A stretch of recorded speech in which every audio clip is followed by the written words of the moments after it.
Bienvenidos a esta celebración de resurrección, con las palabras del Señor Jesucristo en el libro de Apocalipsis cuando dice: yo soy el que vivo, pero estuve muerto, y aquí que vivo por los siglos de los siglos. Amén. Y tengo en mis manos las llaves del infierno y de la muerte. Concluye la Biblia y el Nuevo Testamento con aquellas palabras finales del Señor Jesús: ciertamente vengo pronto. Estamos hablando de la venida del Señor Jesús y el título de nuestra reflexión será las 3 repercusiones de la resurrección del Señor. Y una de las 3 repercusiones fue sin duda su presencia, la prolongación perpetua de su presencia. Otra de las repercusiones de la resurrección es la proclamación, la evangelización del mundo. Y la tercera es la parousia o la venida, segunda venida de Cristo a la tierra. Era el sábado, glorioso sábado, el Shabbat era un tiempo de silencio, y los discípulos que habían recibido la noticia de la muerte de Jesús, los que habían participado de su sepultura el viernes al anochecer, volvieron cabizbajos a la ciudad, pensando que todo había terminado. El Maestro estaba muerto. Sin duda ese día fue un día silencioso, como nuestras noches silenciosas aquí en la ciudad durante la cuarentena. Pero con la salida de la primera estrella comenzaba la actividad, habiendo pasado el Shabbat, y en el sepulcro los guardias estaban parados, inmóviles, pero captantes de toda brisa que moviera las hojas de los árboles, que moviera los arbustos, porque habían recibido la noticia de que los discípulos podían venir a robar el cuerpo de Jesús. Ese día nadie vio lo que se experimentó en las profundidades, más allá del sepulcro, en la oscuridad. Fue cuando realmente se libró la batalla por el título de todos los títulos, de toda la historia de la humanidad. 2 leones se encontraron frente a frente, el león rugiente y el león de la tribu de Judá. Y Jesús dio un golpe certero de derrota al enemigo, Satanás, al que tenía el imperio de la muerte. Lo derrotó por la muerte, les arrebató las llaves de la muerte y abrió el sepulcro, volvió a la vida. Un terremoto sacudió a Jerusalén al amanecer y la piedra fue quitada del sepulcro. Los lienzos en los cuales había sido envuelto el cuerpo de Jesús estaban intactos. Jesús salió sin que pudieran ser desatadas las vendas que lo habían cubierto. Jesús salió y resucitó gloriosamente como lo había prometido. Los ángeles cubrieron aquel lugar, los guardias cayeron como muertos y huyeron despavoridos por los distintos senderos del bosque. Las mujeres que habían preparado especias aromáticas que se unirían a aquellas ramas que había colocado José de Arimatea, que tenían 30 kilos de peso, porque los judíos acostumbraban a vendar, a lavar los cuerpos de los que habían fallecido, a vendarlos, a envolverlos con lienzos y a colocarlos en un lugar donde pudieran experimentar el proceso de corrupción. No serían contaminados por los gérmenes de afuera, sino por los interiores del cuerpo. Pero Jesús no vio corrupción. Ramas de nardos eran colocadas sobre el cuerpo y pesaban 30 kilos las ramas que pusieron sobre Jesús. Pero las mujeres querían rematarlo con un compuesto de fibras y perfumes aromáticos. Y es así que vinieron en un grupo aquella mañana, muy temprano. La Biblia dice que pensaban quién removería la piedra, pero cuando llegaron al sepulcro se encontraron con un espectáculo tremendo. Un ángel con voz patente, estridente, metálica, les decía resplandeciente: ¿por qué buscan entre los muertos al que vive? No está aquí, porque ha resucitado, como dijo. Sobre la tumba de Jesús se dijeron palabras que jamás se escribieron en el epitafio de ninguna tumba. No está aquí, Él ha resucitado. Las mujeres vieron la puerta del sepulcro abierta, vieron que la piedra había sido quitada, vieron que el sepulcro estaba vacío, vieron que los lienzos estaban tal como los habían colocado y Jesús no estaba allí.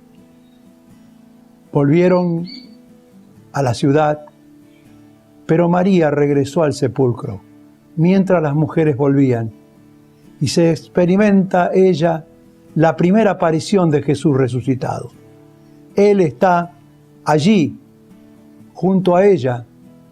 La sombra de Jesús se proyecta mientras ella se está mirando la puerta del sepulcro hacia adentro.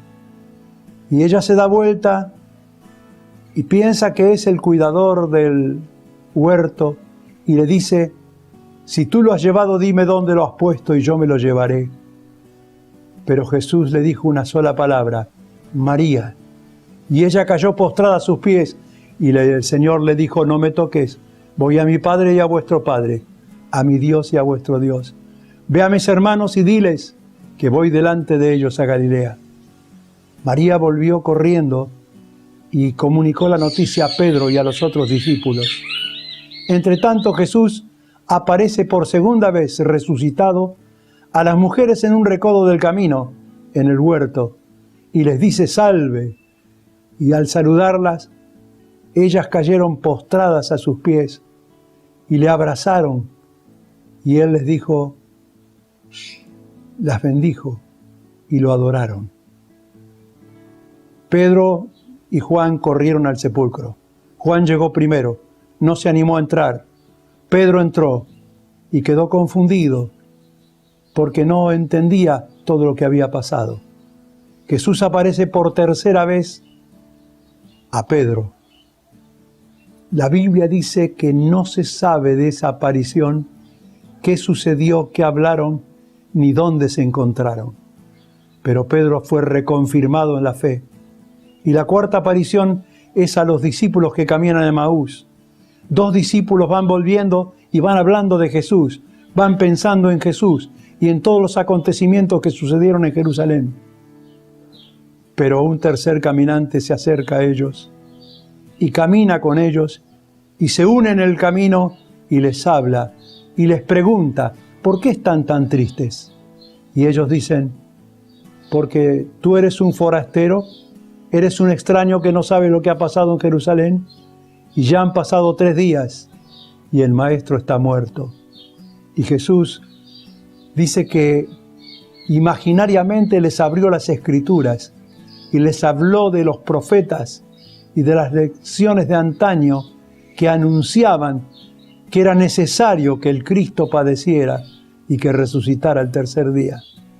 Como la tarde había caído, Jesús hizo como que seguía más lejos y ellos lo invitaron a quedarse en Emaús.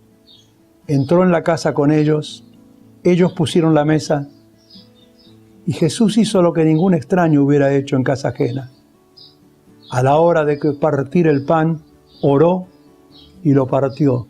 Y ellos vieron sus manos horadadas por el clavo de la cruz y dijeron: es Jesús.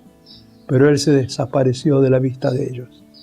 Volvieron a Jerusalén, corrieron y llevaron la noticia a los discípulos que estaban en el aposento alto. Jesús ha resucitado, lo hemos visto, hemos estado con él, comió con nosotros. Pero los discípulos no entendían lo que pasaba.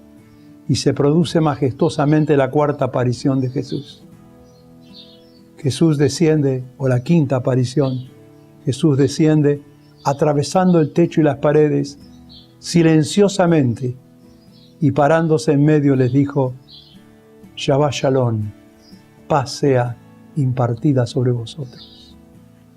Ellos dijeron o pensaron que era el Espíritu del Señor, pero Él les dijo, ¿tienen algo de comer? Yo soy, he resucitado, corporalmente estoy aquí. Y comió con ellos. Y la Biblia dice que Tomás estaba ausente. Cuando le avisaron a Tomás de lo que había pasado, él dijo, si no veo las heridas en sus manos y en sus pies, si no toco con mis dedos y deslizo mis manos por las cicatrices, si no meto mi mano en su costado, no creeré. Pero se produce la sexta aparición del Señor 8 días después, y ya estaba Tomás con ellos, y Jesús le dice y le invita, ven, toca, no seas incrédulo. Bienaventurados los que no vieron y creyeron.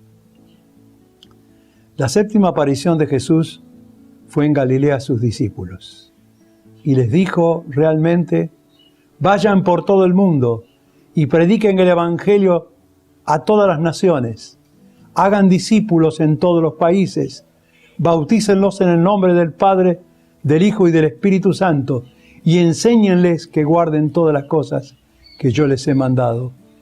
Porque yo estoy con ustedes todos los días, hasta el fin del mundo.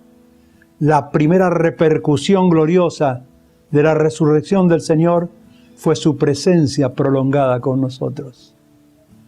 Él les dijo, tengo todo el poder en el cielo y en la tierra. La séptima aparición de Jesús en Galilea fue que dio lugar a otra escena cuando los discípulos fueron a pescar en Tiberias. Y allí Jesús, en la octava aparición,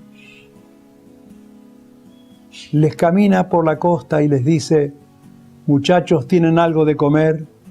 Y ellos dicen en aquel amanecer, hemos echado la red toda la noche y no hemos sacado nada. Echen la red a la derecha y encontrarán. Y cuando la red es sumergida en el agua, emerge y se inclina peligrosamente la embarcación, porque una multitud de peces fue recogida. Juan dice, es el Señor. Pedro se lanza y como buen nadador avanza hacia la costa, sacude sus ropas al caminar por la playa y ve a Jesús sentado, que ha preparado un desayuno para ellos. Hay fuego encendido, hay un pez asado, hay piedras colocadas para que se siente cada uno. Y cada uno fue llegando y ninguno se atrevió a preguntarle, ¿tú quién eres? Porque sabían que era el Señor. Fue allí que Jesús le preguntó a Pedro, ¿me amas? 3 veces se lo reiteró, apacienta a mis discípulos, mis ovejas, mis corderos.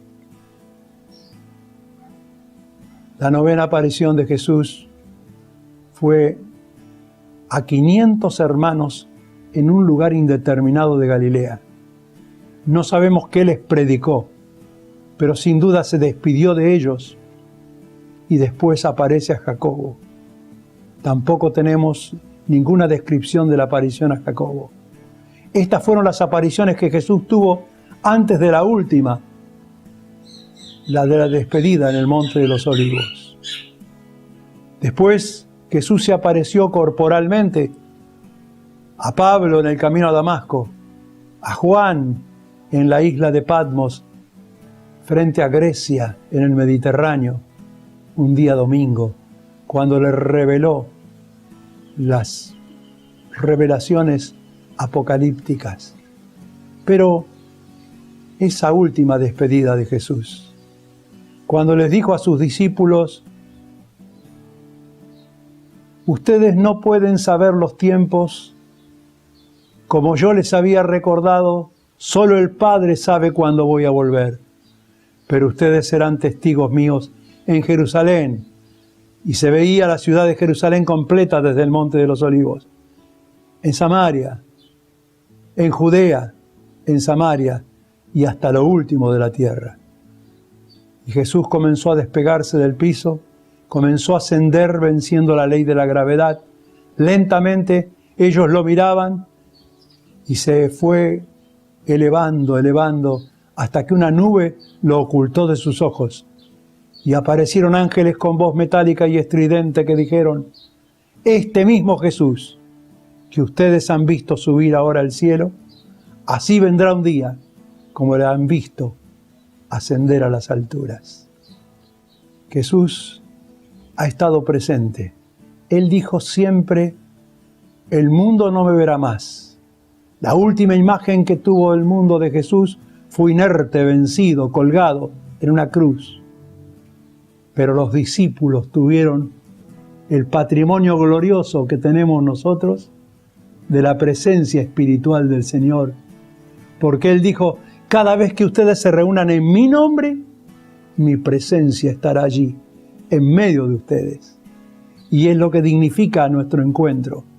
No hay iglesia sin reunión. La iglesia no es un templo. La iglesia no son bancos donde nos sentamos. La iglesia es la presencia del Señor cuando el pueblo está reunido, porque Él vive en cada uno de nosotros. Vive por el Espíritu Santo. Y esto ha hecho que sea posible la segunda repercusión de la resurrección del Señor, que es la gloriosa proclamación del Evangelio. El Evangelio ha sido predicado en todo el mundo y es predicado en todas las naciones. 20 siglos han transcurrido, la historia se ha desarrollado, pero nunca Jesús dejó de ser predicado. Es el nombre más anunciado. Es la persona que ha sido incluida en la promoción más gloriosa en todos los idiomas, razas, pueblos y naciones. Cristo sigue siendo predicado. Cristo sigue siendo leído en la Biblia. Cristo sigue siendo proclamado. Y Él es el único que sigue haciendo milagros. No nos referimos a los milagros simplemente que Él produjo en esta vida, sanando a los enfermos, que los sigue sanando, sino al milagro glorioso de la conversión de una persona, del nuevo nacimiento, del arrepentimiento y de la fe, que transforma la vida de una persona perdida y la rescata para la gloria de Dios. Los cristianos a través de toda la historia, la presencia de la Iglesia demuestra que la proclamación de Jesucristo sigue siendo una repercusión y una evidencia gloriosa de que Él está vivo. Pero hay una tercera repercusión, y es la venida gloriosa del Señor Jesús. Él termina el libro de la Revelación diciendo: ciertamente vengo pronto. Si yo me voy, vendré otra vez, les dijo a sus discípulos, y los tomaré a mí mismo, para que donde yo estoy, ustedes estén conmigo. Los profetas proclamaron esta venida, los apóstoles la recalcaron. Y saben ustedes que el apóstol San Pablo, escribiendo a los tesalonicenses, dice que el Señor vendrá un día de repente. Será un evento simple y el más breve de toda la historia. Vendrá en un abrir y cerrar de ojos, en un pestaneo. Jesús vendrá. Jesús vendrá a recoger a su iglesia.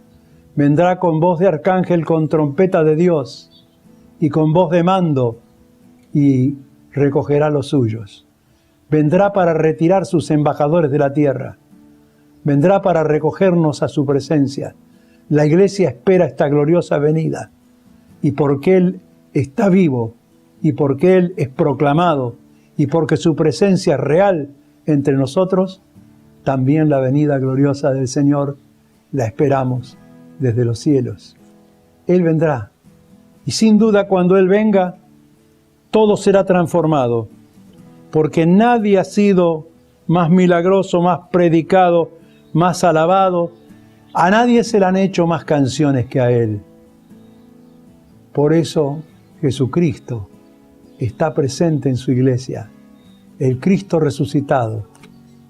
Y la esperanza gloriosa de que Él vendrá un día de los cielos para recogernos, para que estemos para siempre con Él.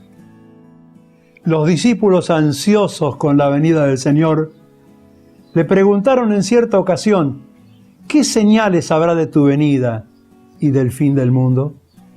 Y Jesús, sentándolos frente a la ciudad de Jerusalén en el Monte de los Olivos, Dijo, vendrá un día en que no quedará aquí piedra sobre piedra.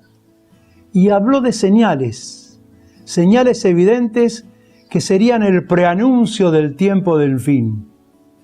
Esas señales tenían que ver con eventos históricos, con el regreso de los judíos a la tierra prometida, acto que se produjo en 1948, cuando la bandera azul y blanca con la estrella de David volvió a flamear sobre los montes de Sión.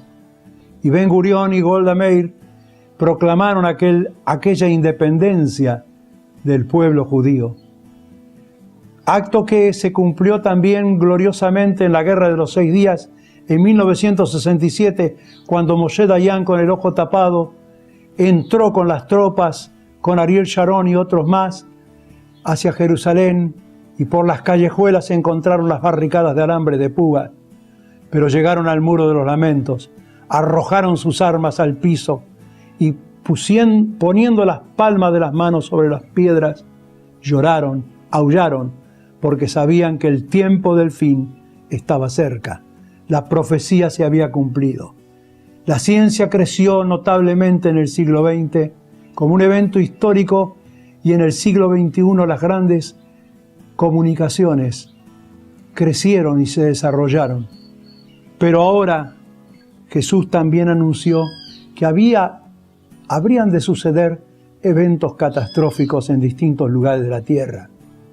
Habló de terremotos en diferentes lugares, habló de guerras y de guerrillas, habló de pestilencias, enfermedades, epidemias y pandemias que habrían de suceder en el mundo entero y que está sucediendo en nuestros días. Creemos que esta pandemia es un anuncio, es una señal de que Jesús está próximo a venir. Pero como la Biblia dice, claramente Jesús lo recalcó, no se angustien desesperadamente, porque esto es el principio de ciertas señales, pero aún no es el fin. Y esta palabra, aún no es el fin, demuestra que la gracia de Dios todavía está extendida. Las puertas de la salvación están abiertas. Y todos aquellos que reconocen el poder del Evangelio, el poder de la proclamación de la resurrección del Señor, aquellos que reconocen y creen en Jesucristo como el Hijo de Dios, y que Dios le resucitó de los muertos, y que está vivo, y que va a regresar a la tierra, pueden acercarse a Él con fe, pidiendo el perdón de sus pecados y recibiendo la gracia y la certeza de la vida eterna. Este es el tiempo. Tal vez algunos de nosotros seremos salvados de esta pandemia. Tal vez muchos. Tal vez a algunos nos toque contagiarnos y partir. Pero es diferente la partida del que confía en el Señor, de que da un salto a las tinieblas, a la condenación eterna. Por eso en este momento te invito a que en este tiempo de resurrección, en esta Pascua, que es distinta a todas las demás de la historia, porque nunca fue celebrada la resurrección del Señor con templos cerrados, con sinagogas clausuradas, porque nunca hemos celebrado virtualmente los mensajes como ahora, pero la tecnología nos ayuda a poder orar juntos y a decirle con estas palabras: Señor Jesús, yo reconozco que tú estás vivo, que tú has resucitado, que tú tienes todo el poder en el cielo y en la tierra, y que tú has enviado esta señal como una bendición para que seamos conmovidos, despertados y reaccionemos a que el tiempo del fin está cerca. Señor, esta señal no ha sido poder ser controlada, ni por las armas, ni por el poder, ni por el dinero, ni por las riquezas, ni aún por la ciencia con todas sus limitaciones. Por eso, Señor, me rindo a ti, confío en ti. Tú eres el único que puedes protegerme, y no solamente protegerme de esta pandemia, puedes darme la salvación y la vida eterna. Gracias, Padre. Gracias en el nombre del Señor Jesús. Amén.